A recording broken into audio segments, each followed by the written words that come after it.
My dear student, my dear student, welcome to Blooming Rose Academy। आज जो हमें start करना है वो एक किस्मा चैप्टर है संधि का।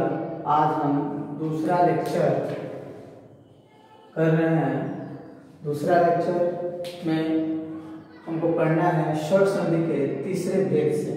इससे पिछले वीडियो में हम संधि विच्छेद और संधि के कितने भेद हैं उनके बारे में पढ़ते हुए स्वर भेद के पहला जो भेद है स्वर संधि के दो भेद हम लोगों ने पढ़ लिया था, दीर्घ संधि और गुण संधि। अब हमको जो पढ़ना है वो वृद्धि संधि पढ़ना है।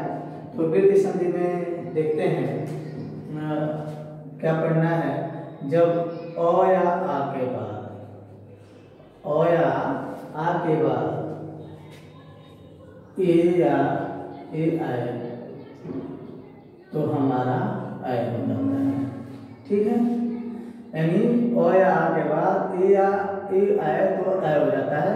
यानी हर कंडीशन में इस तरह आपका बनेगा। ठीक, कैसे बनेगा इस चीज को हम देखते हैं। कैसे ये चीज बन रहा है, जैसे हम ले लें 1 धन 1। ठीक है, 1 धन 1 ले लें तो यहाँ को में क्या अ है और यहाँ ए है तो ये क्या बना है, तो यहाँ हो जाएगा को में यह। इसका मात्रा हम जानते हैं यही होता है, तो को में यह लग जाएगा तो हमारा बन जाएगा 1। कहने का मतलब है यहाँ देखना है को से हम क्या निकाले अ और यहाँ हमारा क्या है ए और ये मिलकर क्या बना है यह। तो यह किसमें लगेगा को में, तो को में ये तो लगेगा नहीं, इसका मात्रा लग जाएगा, इससे बनेगा 1। आपको समझ में आया होगा। जैसे और भी तथेव होता है, सदैव होता है, इसी तरह हमारा बनता है। ठीक है, जो दूसरा है इसका ओ या आ के बाद ओ या आ के बाद ओ या ओ आए, ओ या ओ आए, इसका क्या हो जाता है हमारा अ हो जाता है। यानी यह चाहे इस तरह हो चाहे इस तरह हो। मैं एरो से दिखाने का मतलब होगा कि पहले पद में ओ हो मान जो पहला भाग है उसमें ओ हो सकता है और दूसरे भाग में ओ हो सकता है। पहले भाग में ओ हो सकता है, दूसरे भाग में अ हो सकता है। इन कंडीशन में भी अ होगा। चाहे पहले भाग में आ हो, चाहे ओ हो, चाहे अ हो, तो भी हमारा क्या होगा अ ही होगा। तब यह कैसे बनेगा, जैसे देख लें जल, कोई उदाहरण देखते हैं। जल धन ओध, जल धन ओध बराबर क्या बनेगा, क्योंकि यह लो से हमारा क्या निकला है ओ और यहाँ क्या है हमारा ओ, तो ये अ और ओ मिलेगा तो क्या हमारा बनेगा अ। ठीक है, अ का मात्रा क्या होगा, किसमें लगेगा तो लो में, तो यहाँ हमारा लो होगा। इधर इससे पहले हमारा ज बचा था, इधर हमारा क्या बना था लो बचा था, तो इससे बना हमारा जल। ठीक है, ये चीज समझ में आया होगा। कोई और भी उदाहरण ले सकते हैं, जैसे हम कह दें महाधन औषध, तो क्या होगा महोषध।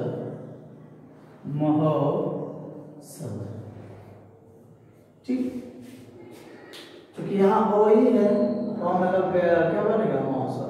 तो इस तरह यह क्या हो गया वृद्धि कर गया। पहले ए था ओ था, अब यही क्या हो गया वृद्धि कर गया, यानी विकास कर गया, तो अ और अ हो जाता है। ये हमारा क्या होता है वृद्धि संधि होता है। अब जो चौथा प्रकार है वो है देखते हैं यण संधि। यण संधि क्या है। यण संधि में देखेंगे ई या ई के बाद, ठीक है, भिन्न स्वर मैं इसलिए यहाँ लिखा कि क्या आएगा ये नहीं जानते हैं, कह रहा है ई या ई के बाद भिन्न स्वर हो तो यह ई या ई किस में बदल जाता है? य में बदल जाता है। आया समझे? किस में बदल जाएगा? भिन्न स्वर में बदल जाता है। जब उ या उ के बाद कोई भिन्न स्वर होता है तो हमारा किस में बदल जाता है? तो ध्यान देना है, वह वो में बदल जाता है। ठीक, री के बाद भिन्न स्वर रहता है, भिन्न स्वर रहता है तो वह किस में बदल जाता है? र में बदल जाता है। तो यह एक सूत्र है य और र। इसी को हम यड़ संधि करते हैं। उदाहरण देखा जाए यह कैसे होता है तो जैसा हम ले सकते हैं अति धन अंत, अति धन अंत बराबर क्या होगा? यह किस में बदल जाएगा? य में। क्या मात्रा बदलेगा? ई। यह दोनों से क्या निकला है? ई। और यहाँ अ है तो ये हमारा ई और य बन के क्या बन गया? य। और ये क्या था? आधा तो यह तो होगा। इससे पहले क्या था? अ। ठीक है, इस पे चूंकि बिंदी है तो इस पे बिंदी लग जाएगा और यहाँ क्या बचा था? हमारा क्या बन गया? अत्य। इस तरह बना। यानी कि हमारा ई या ई के बाद भिन्न स्वर हो तो यह क्या बन जाएगा? यह अच्छा नहीं बदलेगा, बस स्वर बदल रहा है। तो ये हमारा बन गया यड़ संधि। ठीक, अब देखें जैसे कोई है अनुधन अय हो, अनुधन अय हो तो क्या बनेगा? तो यहाँ उ है ना और यहाँ क्या है? अ है। तो ये हमारा किस में बदल जाएगा? वो में। वो हो गया। यह न था, आधा न हो गया। इससे पहले क्या था? अ था। और यहाँ क्या बच गया? य। तो ये हमारा बन गया अनुधन। यानी हम क्या देख रहे हैं? उ के बाद कोई भिन्न स्वर यानी अ या कोई और भी हो सकता है तो हम किस में बदल गया? वो में। तो यह न आधा हो गया न, इससे पहले अ बचा था, अ लगा दिए, बाद में क्या बचा था? य। इसको देखते ये इस तरह बना हमारा अनुधन। ठीक है, अब देखते हैं यह र कैसे बनता है, इसको देखना है। जैसे हम कोई इसका उदाहरण यड़ संधि का देखें तो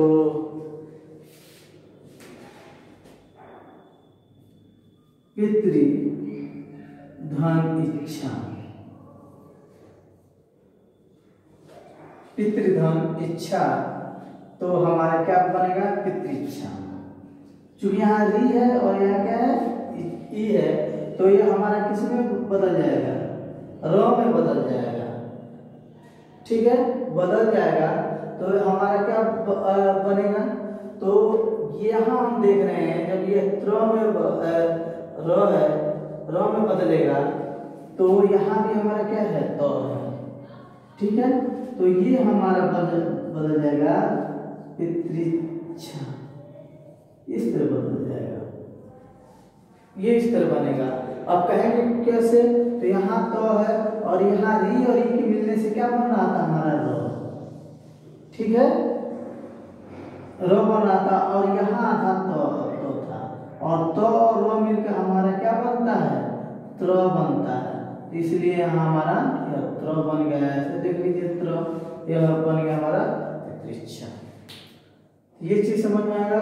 यड़ संधि में ई या ई के बाद भिन्न स्वर हो तो य हो जाता है, उ या उ के बाद भिन्न स्वर होता है तो वह हो जाता है। री के बाद कोई भिन्न स्वर हो तो वह र हो जाता है। तो इस तरह हमारा बन गया यड़ संधि। अब जो इसका पांचवा भेद है यड़ संधि का, स्वर संधि का, वह है पांचवा जो भेद है वह है अयाहृय संधि। क्या है? अयाहृय संधि। अयाहृय संधि देखते हैं। अयाहृय संधि में भी कई कंडीशन होते हैं। पहला कंडीशन देख लेते हैं कि ए के बाद, ठीक है, अब कोई भी भिन्न स्वर हो, ठीक है ना। अब हम ऐसे भी कह सकते हैं भिन्न स्वर हो, कोई भिन्न स्वर हो तो वह क्या बन जाता? अय।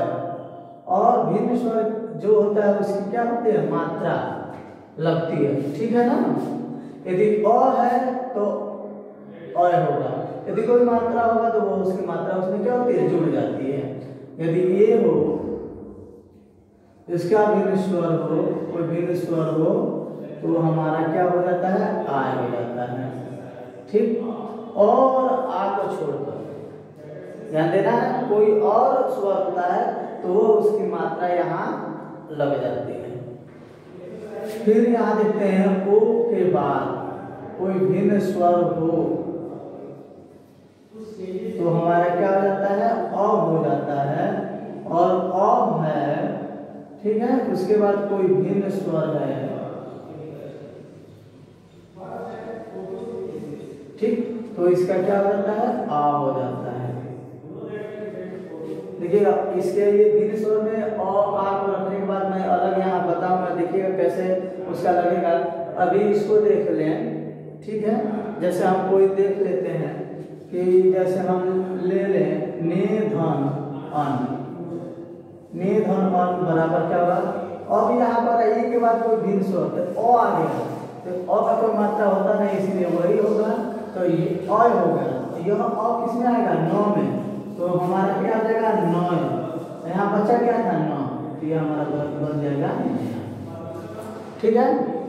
अब यहाँ देख लें, जैसे हम कह दे नए धन अप, नए धन अप बराबर क्या हुआ, यहाँ नए आय हो गया, भिन्न स्वर क्या अ, तो हमारा क्या बन जाएगा, नाय।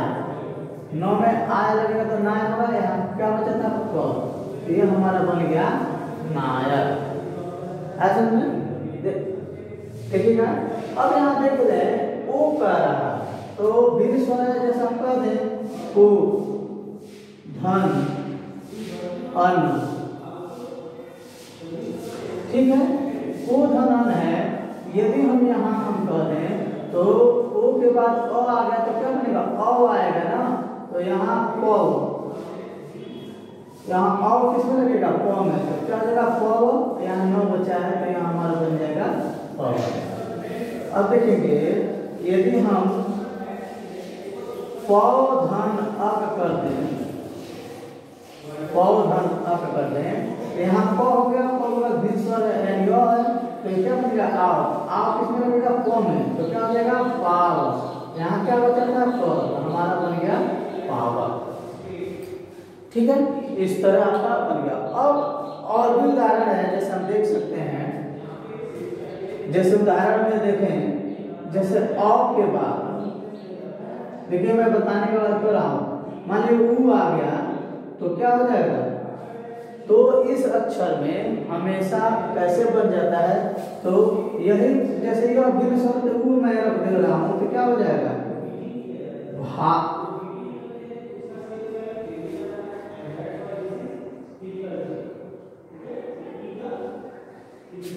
देखिए तो यहाँ हमारा भाव होगा, ठीक है, आउ होगा, यह बन रहा है। जैसे हम ले लें, इसको समझना है, जैसे अ के बाद उ आ गया तो यह हमारा जैसे अ के बाद भिन्न स्वर आ हो रहा था, और भिन्न स्वर की जगह हमने क्या रख दिया, उ रख दिया, अ है, तो क्या बनेगा आउ। जैसे हम लिख दें कि भ धन उ, यही है, भ धन उ बराबर हमारा क्या बनेगा, तो जब यहाँ भ है के बाद उ आ गया तो क्या आउ बन रहा है, तो भ में आउ लिखे तो क्या हो जाएगा, भाऊ, भाऊ होगा। यहाँ क्या बच गया, क, तो इस तरह हमारा बन जाएगा भाऊ। ये सूत्र था, जैसे यह दूसरा था, तीसरा, यह चौथा, उसी तरह पांचवा जोड़ लिया, आगे भी बन सकता है। जैसे हम कह दें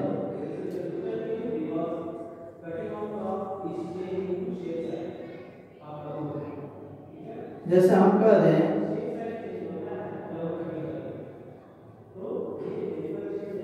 अ के बाद ई आए तो हमारा क्या बन जाएगा, आवी, हमारा क्या बन जाएगा, आवी बन जाएगा। कैसे बन जाएगा, जैसे हम कह दें नौ, धन इक कर दें तो कह रहा है यदि औ के बाद ई है तो क्या बनेगा आवी। यहाँ नो है ना तो नो में जुटेगा तो क्या हो जाएगा नावी। और यहाँ क्या बचा है हमारा इस तरह हमारा क्या बन जाएगा नाविक। तो यह हमारे क्या था अयादि संधि था। इस तरह पहले लेक्चर में हम लोगों ने स्वर संधि के दो भेद पढ़े थे, दीर्घ संधि और गुण संधि। दूसरे लेक्चर में हम स्वर संधि के ही और जो तीन भेद थे वृद्धि संधि, यण संधि और अयादि संधि किस किस तरह बनते हैं जिसको हम लोगों ने पढ़ लिया। अब आगे लेक्चर में हम व्यंजन संधि और विसर्ग संधि को पढ़ेंगे। Thank you class.